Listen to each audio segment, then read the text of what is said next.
va rouler derrière le convoi. Est-ce que vous aimez cette config?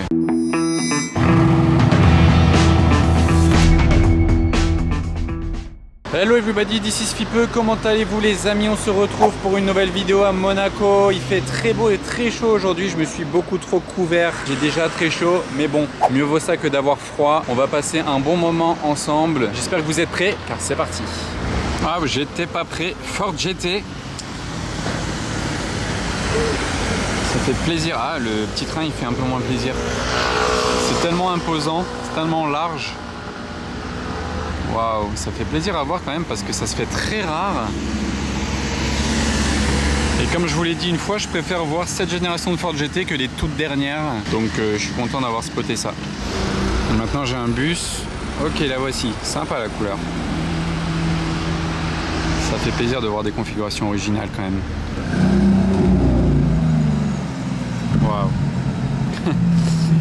Quelle prestance. À chaque fois je me dis ça, mais ça impose. SVJ Roadster.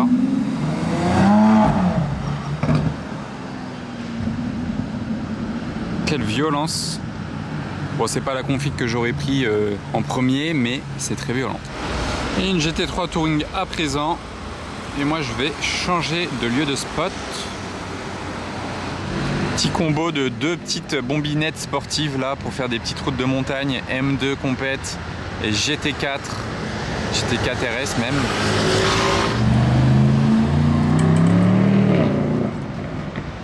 Hop là. En plus de ça, on a entendu le V8 sur le circuit fraîchement refait là, le bitume tout frais. Ça c'est la Mini la plus improbable de Monaco et peut-être du monde.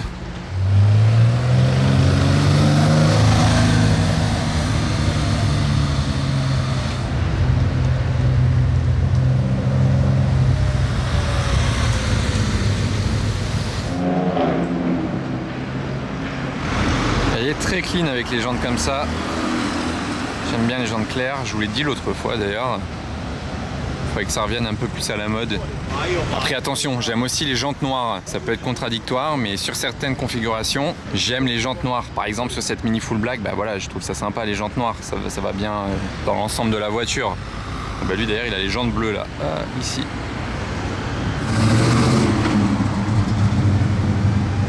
Ça c'est stylé. 360 grise, qu'on n'a pas vu. Elle a le volant à droite, cette Rolls. En plaque monégasque, petit import d'Angleterre.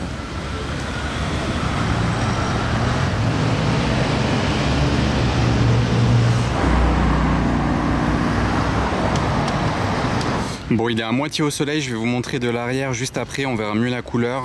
Mais on a un Puro Sangue, peut-être tout neuf, il est en plaque provisoire encore. Il est vert avec les carbones.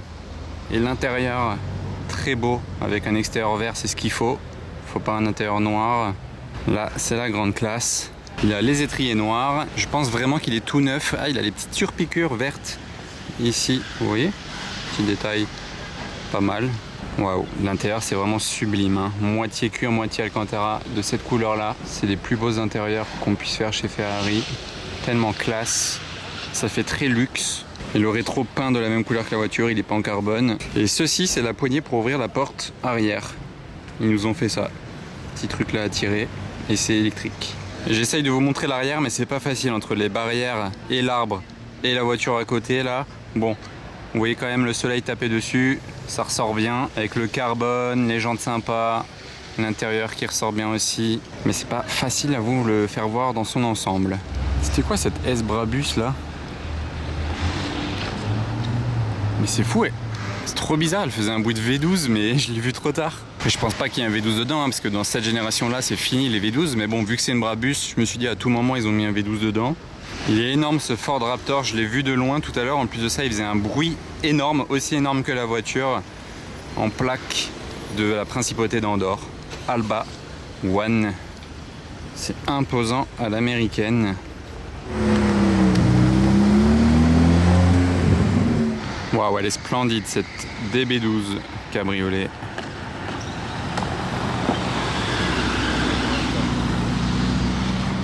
Très belle. Il a de la chance, là il peut décapoter. Le temps est radieux.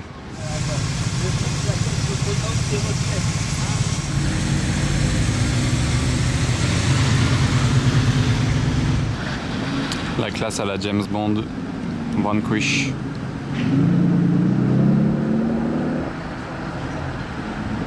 Avec le V12 qui résonne bien. Le rouge est vraiment sublime sur cette Huracan. Comme ça en plus en plein soleil là, waouh.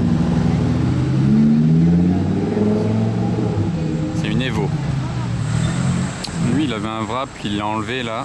Elle est plus jolie comme ça. Et il est suivi par la David Brown GT. Et en parlant de GT, il y a la RS6 GT ici même.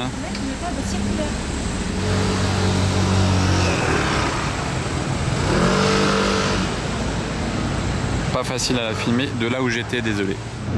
Qu'est-ce que c'est que ça à votre avis?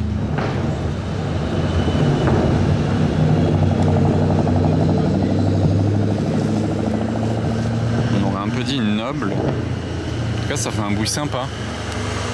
Et au-delà d'un bruit sympa, celle-ci elle a une couleur sympa. On a les deux voitures de Charles Leclerc qui arrivent en convoi, c'est incroyable. Sa SP3 et sa Pista Spider. Oh, le convoi est dinguissime.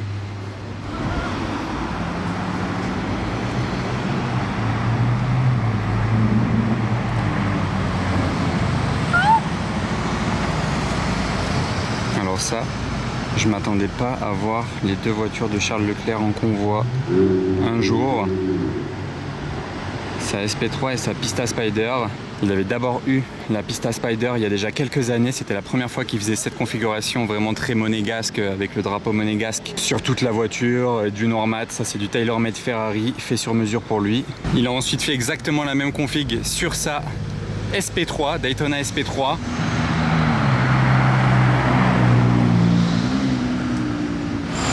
La Dolce Vita en ancienne plaque française, plaque 75.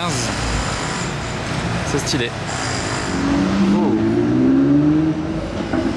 Aventador Ultimae coupé.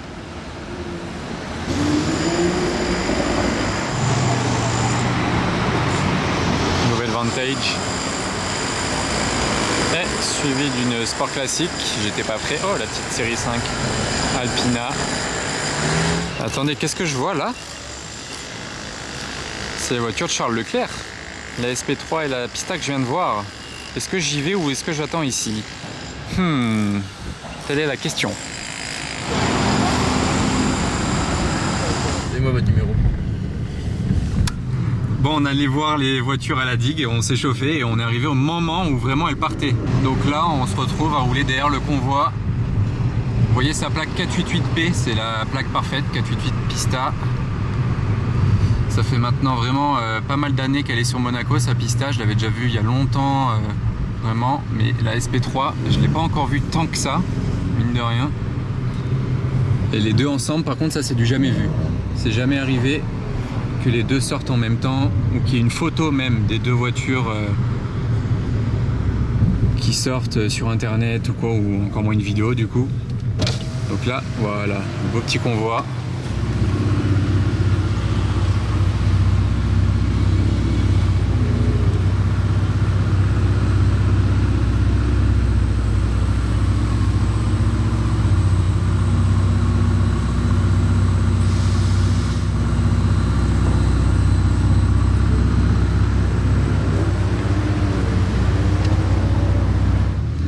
Le convoi c'est un petit peu séparé, il faudrait qu'il rattrape la SP3 avec la Pista Spider.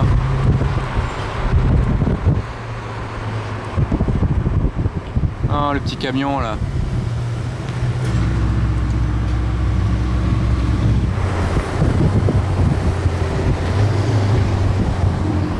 Du coup apparemment ils étaient faire un shooting des voitures, je sais pas si c'est pour un événement Ferrari ou pour Charles Leclerc lui-même, je sais pas du tout l'origine de cette sortie, mais on va pas se plaindre.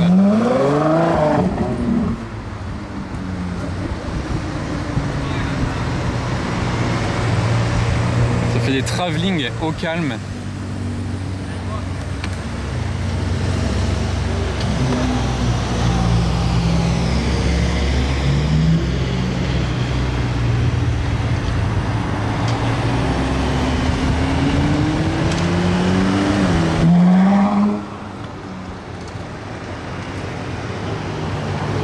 va les embêter plus longtemps.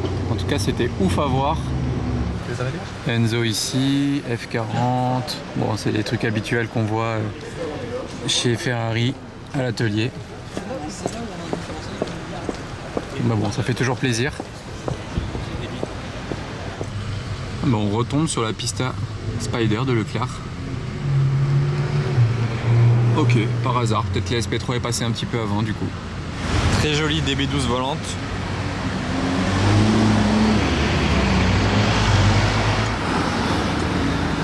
« 812 full black GTS ».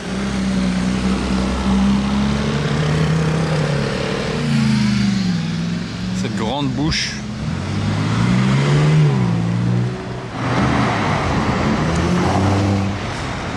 Hop, la belle 12 cylindries.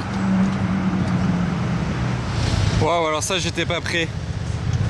La Bugatti Veyron, grand sport vitesse unique au monde, tout en aluminium, dans un bloc d'aluminium. Waouh, j'ai de la chance en plus, elle se stoppe juste devant moi. Quelle voiture, c'est la deuxième fois que je la vois rouler à Monaco. Waouh, elle descend là chez Pit Stop, elle va à la station essence. Incroyable. Bah, du coup, on en profite un peu plus. Et regardez, c'est une vitesse, mais le toit est tout en carbone. Vous voyez, je vous le filme pas par hasard, c'est parce que c'est la seule Bugatti Veyron grand sport vitesse avec un toit qui n'est pas un toit vitré, mais en carbone. C'est la seule et unique de toute la production des grands sports, que ce soit grand sport ou grand sport vitesse même d'ailleurs. Normalement c'est un toit vitré, et ben là non, c'est un toit en carbone à la demande du client, sachant que le client a fait énormément de demandes de personnalisation sur cette Bugatti là. Déjà le fait de l'avoir faite dans un bloc d'aluminium, c'est la seule au monde et c'est une demande spéciale qui n'était pas vraiment disponible du tout, c'était la demande du client. Et l'autre fois je voulais filmer justement chez MCC Monaco, je vous ai montré qu'il avait une calandre à l'avant avec ses initiales. Il y a ses initiales entre les sièges, sur les appuis-têtes, sur la trappe à essence. Mais vous allez vous dire s'il l'a fait autant personnalisé pour lui, pourquoi il la vend. Ça malheureusement, je vais pas vous donner la vraie raison parce qu'on va pas parler de la vie privée des gens, mais il s'est passé 2-3 trucs dans sa vie, on va dire, qui font que il a plus ses belles voitures.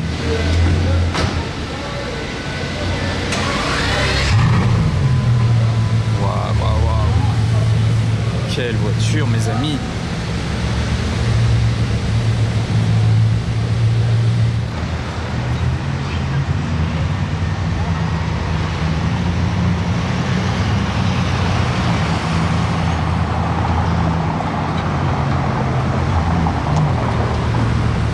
Si vous avez besoin d'un miroir, c'est pratique aussi.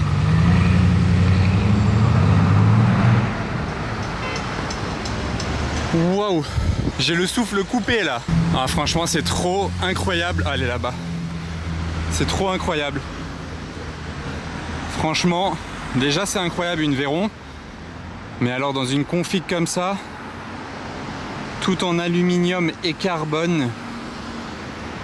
Je rappelle, c'est la Veyron la plus chère sortie de l'usine Bugatti de toute l'histoire des Bugatti Veyron. Il y en a eu 450. On fait un bruit, c'était R8.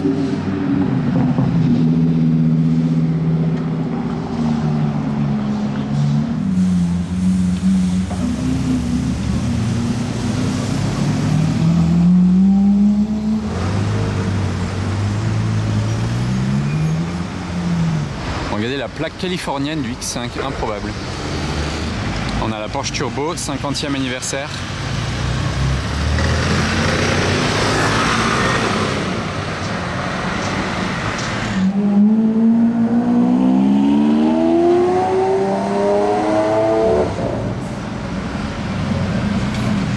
Le Brabus, je l'ai vu l'autre fois de nuit, mais du coup je l'avais mal filmé. Là on le voit bien avec l'intérieur orange, assorti aux petites rainures orange là dans la calandre. C'est sympa. Ah bah il s'arrête là on dirait 800 chevaux. Orange Hermès, c'est toujours beau, ça rend bien. 800 brodés dans l'appui-tête, pare-choc carbone. Je suis pas fan de cette couleur. Est-ce que vous aimez cette config? Très originale. Même les jantes sont couleur caramel sur ce G-Brabus.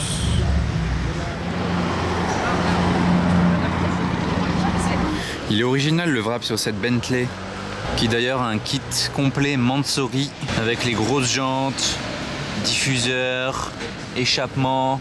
Le carbone, vous voyez, c'est du carbone mat assez gros. La ligne d'échappement, elle a l'air d'être en titane, vu les couleurs qu'elle prend en chauffant. Ça, c'est les lignes titane qui sonnent très bien. L'aileron ici, pas trop abusé, pas trop imposant, juste ce qu'il faut. Comme quoi une Bentley peut être une voiture très très classe ou une voiture sportive, on va dire. Parce que n'empêche, le V8 il sonne bien quand on lui met une ligne d'échappement. Déjà il sonne bien tout court, mais avec une ligne. L'intérieur aussi, totalement revu par Mansory. Il y a pas mal de reflets. Et mine de rien, le kit il lui donne un coup de jeune, parce que cette génération-là, elle a quand même pris un bon coup de vieux, je trouve, quand la voiture est classique. Mais évidemment, après, comme pour tout, on aime ou on n'aime pas, c'est une question de goût, de principe aussi. Il y a des gens qui diraient c'est honteux de faire ça à une Bentley. Mais chacun fait ce qu'il veut de son argent quand même. Là, c'est 812 Normat, ok, rien à dire de plus. Et 296 GTS, là c'est le nouveau GLC 63. Sympa ces jantes.